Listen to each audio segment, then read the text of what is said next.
Hoje no Vida Pós-Créditos tem a outra falando de Intocáveis e seu remake Amigos para Sempre.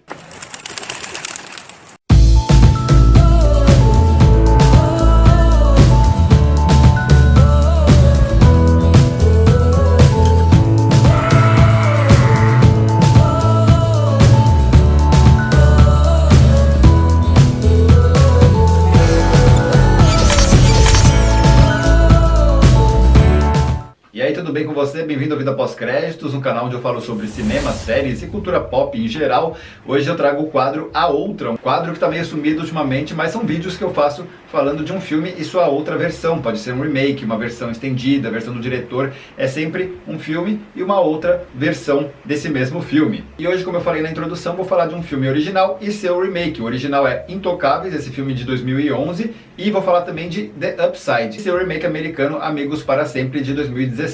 Antes de começar, queria avisar que esse vídeo não tem spoilers, os filmes já foram lançados há algum tempo e muita gente já viu, principalmente o primeiro, né, Intocáveis, mas mesmo assim, como esse vídeo é uma comparação das duas versões, eu meio que incentivo você a assistir os dois para poder ver como cada um mexe com você. Então, caso você não tenha assistido nenhum dos dois, eu prefiro que você não saiba o que acontece, então aqui eu vou apontar diferenças, mas sem estragar nada. Então vamos lá, os dois filmes são baseados numa história real, mas aqui eu não vou abordar o que aconteceu na vida real, se o filme retratou direitinho, né, não vou falar nada sobre isso, eu vou fazer uma comparação simplesmente dos filmes, né, da versão, como eu falei, francesa e do remake americano. Intocáveis foi um sucesso tremendo no cinema, foi um filme que cresceu muito no boca a boca, então começou pequeno, aí o pessoal ia assistir, nossa, você viu que legal, tal. São aqueles raros casos que na primeira semana tem uma estreia um pouco menor, mas depois vai aumentando conforme vai ganhando fama, né? Isso normalmente é o caminho inverso, porque os filmes estreiam com uma grande bilheteria, todo mundo vê, e aí sim, se for um grande sucesso vai crescendo, mas se não for, logo cai. Aqui nesse caso, esse filme veio de uma maneira mais tímida,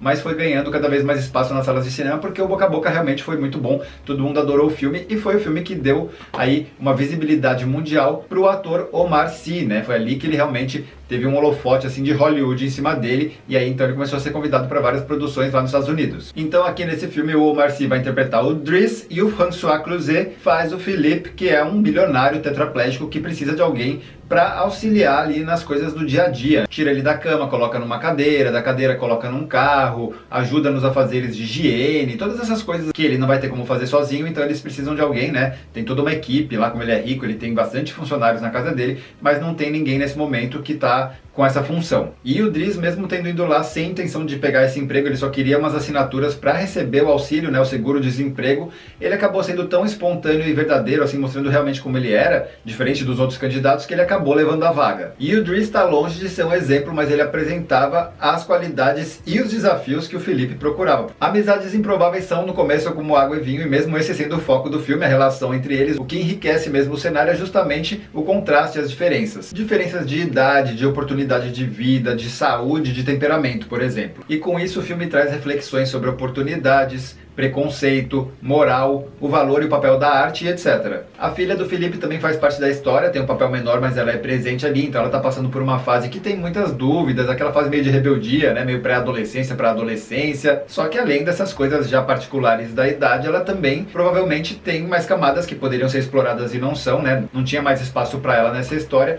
mas ela também deve sofrer com a ausência da mãe, com a condição particular do pai, porque eles têm muito dinheiro que com certeza é útil para o tratamento, a riqueza ali é uma maravilha para poder ajudar na mobilidade, na contratação de funcionários, para fazer a vida do Philippe ser mais tranquila, digamos assim, né, mais fácil, mas como dizem, dinheiro não compra felicidade. Compra oportunidades de momentos felizes, mas não traz maturidade, não responde dúvidas, não ensina as questões da vida, nem preenche carência ou vazio da alma. O personagem Driss também tem problemas na sua vida, né? Então, como dizem, cada um com seus problemas, e aqui chega um momento, então, que é aí que a gente vê como ele amadureceu sem perder a essência, né? É uma lição para todos nós, que a gente pode evoluir, mudar, e isso não quer dizer que a gente está se contradizendo ou deixando de ser quem a gente é. Isso é aprender, é uma coisa que só as situações da vida ou as pessoas diferentes de nós que a gente conhece que podem nos dar. Por isso é importante sair da bolha, conversar com pessoas que têm opiniões diferentes das nossas, procurar novos desafios, frequentar lugares diferentes. E o final do filme também deixa claro, isso é uma coisa, uma lição pra vida,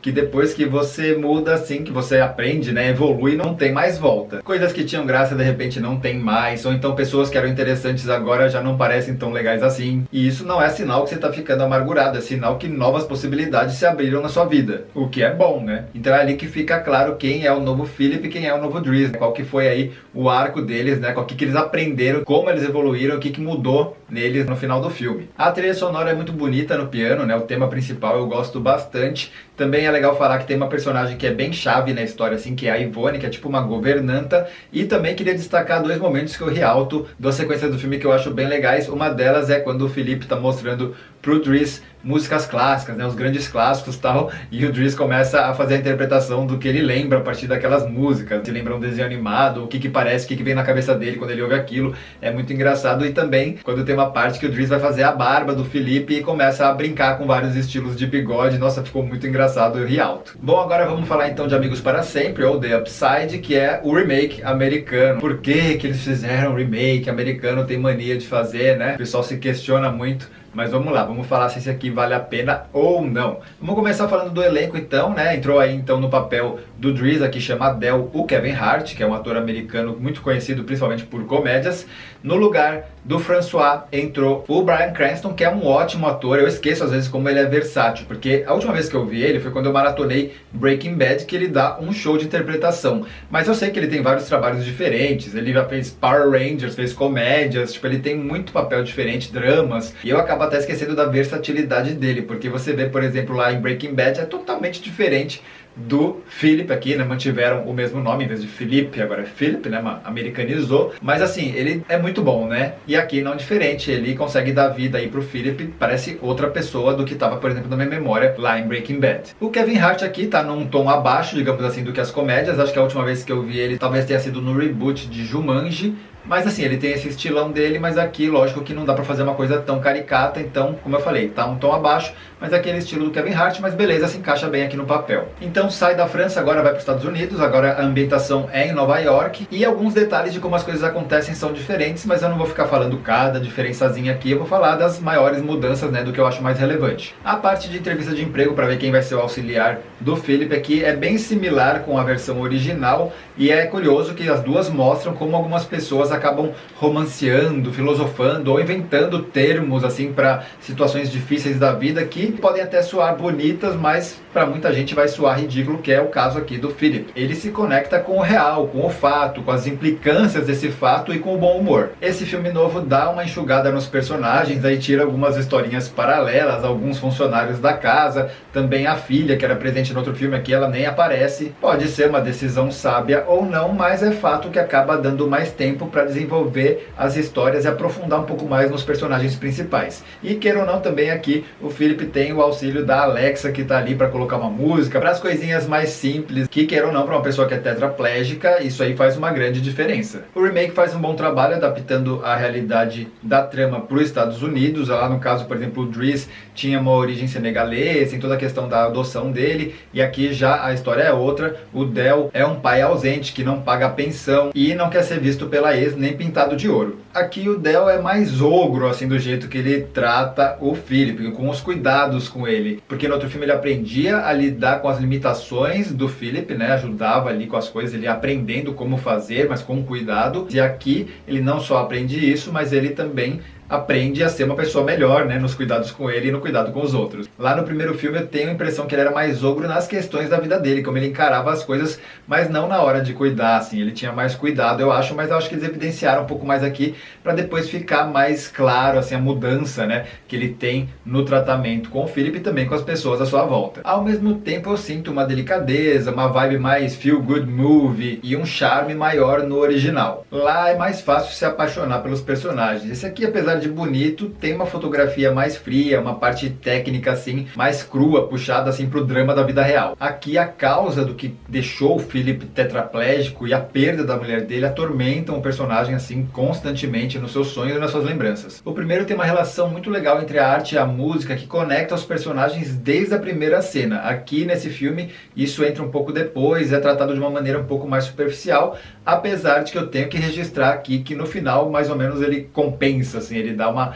redimida nisso, de um modo muito inteligente que faz um paralelo com a história quando eles usam uma música da Aretha Franklin. Eu não vou dar os detalhes aqui para não estragar a surpresa, mas realmente foi muito bem empregado, então eu acho que compensou. E falando em arte, tem aqui o fato também de que o Philip é um escritor nessa história. Isso rende bons papos, mas também não é uma coisa assim tão importante para a trama. E aqui entra também a questão de que as pessoas que trabalham com o Philip têm que estar de acordo que não vão tomar medidas drásticas caso ele pare de respirar, o que traz uma camada moral a mais para a história. O Philip da versão francesa parece demonstrar mais quanto o Dries é importante para a vida dele, como ele considera ele um porto seguro emocional, alguém com quem ele se sente bem e ele pode contar. Nessa nova versão eu sinto que parece que tem um distanciamento um pouco maior em relação a isso. Tem um momento lá no primeiro filme que é de um ovo, né, da coleção do Philip e tal. Aqui nessa versão isso se torna um livro e rende um bom momento dramático que se destaca aqui. Aliás, acho que tem 3 sequências que se destacam muito aqui nesse filme em relação ao primeiro.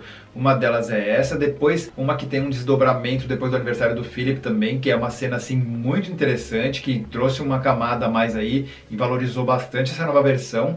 E também o encontro às cegas do Philip, que é diferente. As duas abordagens eu achei interessantes, tanto a outra quanto essa aqui também. Essas sequências trazem novidades e são momentos que se aprofundam mais em pontos interessantes que estavam presentes lá no primeiro filme. Então esse filme aqui acaba também surpreendendo com algumas decisões, porque apesar de usar alguns clichês, ele também tem coragem de mudar pontos bem interessantes na trama do original. Cenas que eu ri alto. Será que teve alguma cena que eu ri alto que nem aquelas duas que eu falei do primeiro filme?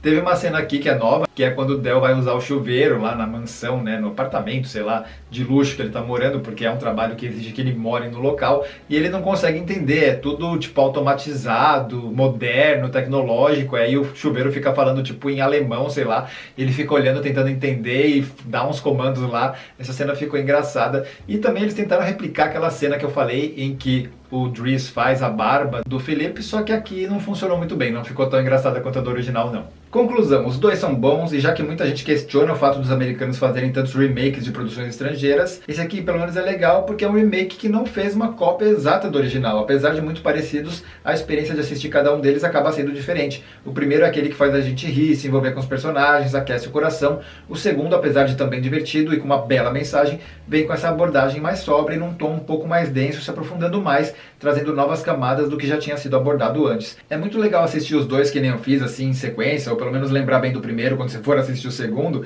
porque você acaba vendo o mérito do remake de subverter nossas expectativas, fazer diferente e fazer bem também. Inclusive, literalmente, nas últimas cenas ali tem um plot twist que eu não esperava, né? Lógico que isso é um plot twist que você não espera, mas assim, me surpreendeu mesmo. Então, olha, eu indico bastante os dois. Eu acho que o original é original, tá ali intocável, mas vale a pena ver o remake sim, porque realmente ele aprofunda em umas questões aí, tem umas cenas que são um pouco mais fortes, eu diria assim, e que trazem novas reflexões para uma história que a gente já conhecia. Se você já assistiu Intocáveis e Amigos para Sempre, ou um ou outro, ou se agora ficou com vontade de assistir, me conta nos comentários. Se você gostou do vídeo, deixa sua curtida, compartilha com os amigos, se inscreve no canal, ativa as notificações e eu te vejo no próximo vídeo.